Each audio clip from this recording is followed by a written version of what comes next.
Assalamualaikum warahmatullahi wabarakatuh. Berjumpa lagi dalam video pembelajaran kimia. Ini adalah video ketiga di materi reaksi redoks dan elektrokimia.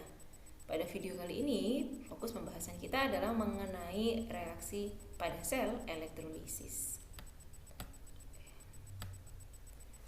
Susunan sel elektrolisis. Nah, sebelum ke susunan sel, saya jelaskan dulu bahwa elektrolisis ini adalah sel yang berkebalikan sistemnya dengan sel Volta.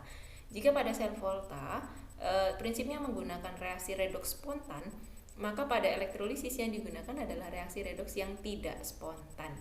Jadi kalau di Volta dari reaksi kimia menghasilkan listrik, kalau di elektrolisis kebalikannya. Jadi tidak ada reaksi kimia, agar bisa berlangsung reaksi kimia maka dialiri arus listrik dulu. Jadi kalau di Volta menghasilkan listrik, kalau di elektrolisis malah membutuhkan listrik agar reaksi kimianya bisa terjadi. Susunan sel elektrolisis berbeda dengan Volta. Kalau di Volta susunan selnya adalah 2 gelas, 2 sel. Kalau di elektrolisis susunannya adalah satu sel saja atau 1 gelas saja. Isinya adalah elektroda. Kalau elektrodanya sama, di Volta juga ada elektroda, ada katoda dan anoda. Kalau di elektrolisis juga ada anoda dan katoda. Kemudian ada elektrolit, larutan elektrolit. Kalau di elektrolisis hanya 1 larutan elektrolit. Kalau di Volta ada 2 larutan elektrolit. Kemudian ada sumber arus. Ini sumber arus. Nah, kalau di Volta tidak ada karena reaksinya malah menghasilkan listrik. Kalau di sini perlu sumber arus karena kita perlu listrik. Jadi memerlukan listrik. Listriknya biasanya yang digunakan sumber arusnya adalah baterai, tapi kita juga bisa menggunakan sumber arus selain baterai. Apa saja yang penting itu bisa menghasilkan listrik. Kutub positif dari sumber arusnya dihubungkan dengan anoda, kemudian kutub negatifnya dihubungkan dengan katoda. Di anoda ini selalu terjadi reaksi oksidasi. Sama dengan di Volta, anoda mengalami oksidasi. Katoda mengalami reaksi karet, jadi anoks karet, anoda oksidasi, katoda reduksi. Kemudian larutan elektrolit. Di kelas 10 larutan elektrolit ini adalah larutan yang dapat terion atau terurai menjadi ion negatif dan ion positif. Sehingga di larutan elektrolit ini ada yang istilahnya kation, ada istilahnya anion. Kation ini adalah ion positif, anion adalah ion negatif. Kation ini nanti akan bereaksi di katoda, anion akan bereaksi di anoda. Kemudian reaksi-reaksinya di katoda selalu terjadi reaksi reduksi. Nah, siapa yang mengalami reduksi di katoda? Jika golongan 1A, 2A, Al atau Mn katodanya, jika katodanya masuk di 1A, jika kationnya, maksud saya kationnya berasal dari golongan 1A, 2A, Al atau Mn, maka yang tereduksi adalah air. Selain 4 ini, selain golongan 1A, 2A, atom Al atau Mn, maka yang tereduksi adalah kationnya sendiri, ya.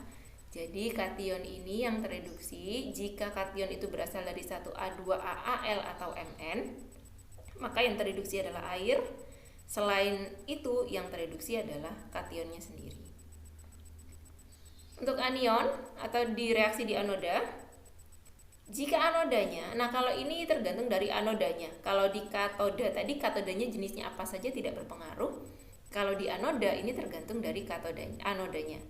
Kalau anodanya itu PT, AU atau C, maka anodanya yang teroksidasi. Selain PT, AU dan C, maka anodanya teroksidasi. Saya ulangi, reaksi di anoda tergantung dari jenis anodanya. Jika anodanya bukan PT, AU, C, maka anodanya yang teroksidasi.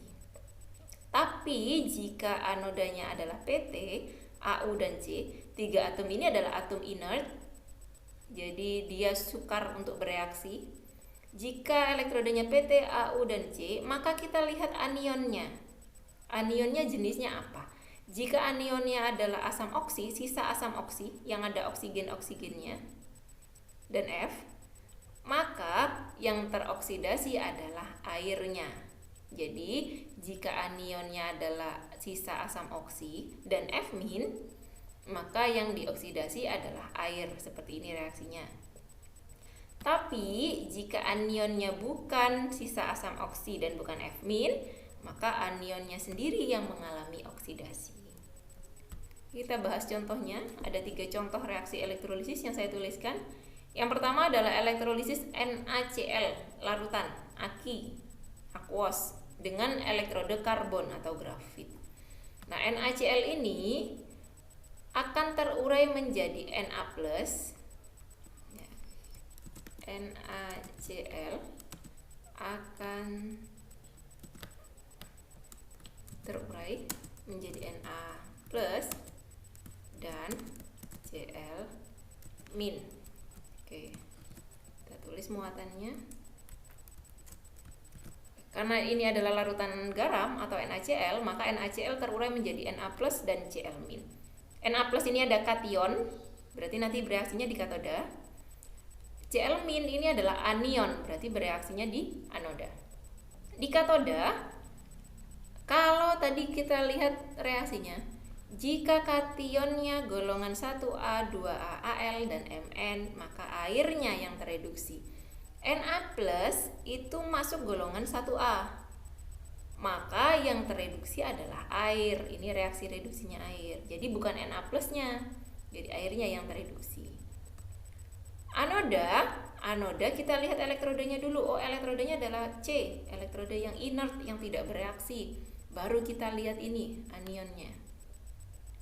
Anionnya adalah Cl-, bukan sisa asam oksi. Maka Cl-nya yang teroksidasi sendiri. Cl- teroksidasi menjadi Cl2. Hilangkan elektronnya. Maka reaksi selnya adalah 2H2O ditambah 2Cl- menjadi H2 ditambah Cl2 ditambah OH-. Kita baca hasil reaksi elektrolisisnya. Kalau NaCl di elektrolisis hasilnya apa? Nah, hasilnya di sini tampak bahwa hasilnya adalah gas hidrogen. Jadi elektrolisisnya menghasilkan gas hidrogen, menghasilkan Cl2 gas klorin, dan menghasilkan larutan yang sifatnya basah atau OH-. Jadi elektrolisis NaCl itu menghasilkan gas H2, menghasilkan gas Cl2, dan menghasilkan larutan yang bersifat basah. Contoh berikutnya, elektrolisis larutan CuSO4 dengan elektrode karbon. Elektrodenya masih saya pakai karbon karena kebanyakan di soal menggunakan elektrode karbon, elektrode yang sukar untuk bereaksi. CuSO4 terurai menjadi Cu2+ ditambah SO4 2-. Oke, katodenya kita lihat kationnya. Kationnya adalah Cu2+.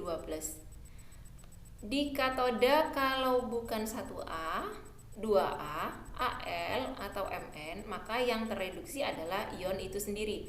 Cu tidak masuk di 1A, tidak masuk di 2A. Bukan Al, bukan Mn. Maka Cu-nya sendiri yang tereduksi menjadi Cu. Cu2+ tereduksi menjadi Cu. Di anoda kita lihat elektrodenya ternyata inert, C, maka kita lihat anionnya. Oh, anionnya adalah sisa asam oksi, sisa asam yang mengandung oksigen. Maka yang teroksidasi adalah air. Seperti ini reaksinya. Nah, hilangkan elektronnya, yang atas kalikan 2, yang bawah kalikan 1, sehingga reaksi selnya seperti ini. Apa hasil dari elektrolisis CuSO4? Ternyata hasilnya adalah logam Cu, jadi endapan tembaga hasilnya. Kemudian gas oksigen U2. Kemudian larutan yang bersifat asam, ada H+. Jadi elektrolisis CuSO4 itu menghasilkan 3 produk, yaitu endapan tembaga, larutan bersifat asam, dan yang ketiga adalah gas oksigen. Contoh berikutnya adalah elektrolisis FeCl3 dengan elektrode karbon. Elektrodenya lagi-lagi adalah elektrode inert yang saya pakai. FeCl3 ini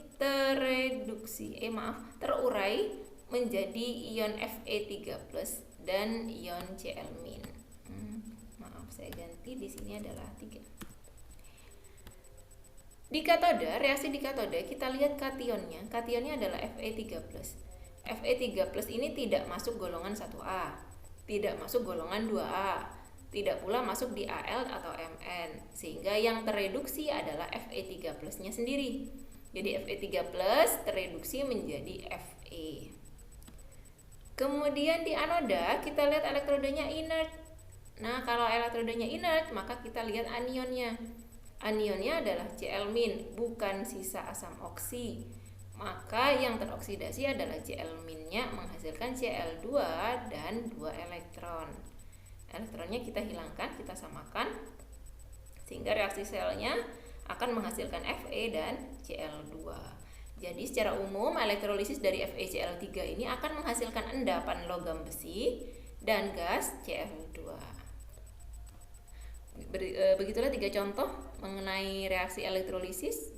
Bisa kalian berlatih dengan contoh-contoh soal yang lain. Jika ada kesulitan silakan ditanyakan kepada guru pengajarnya.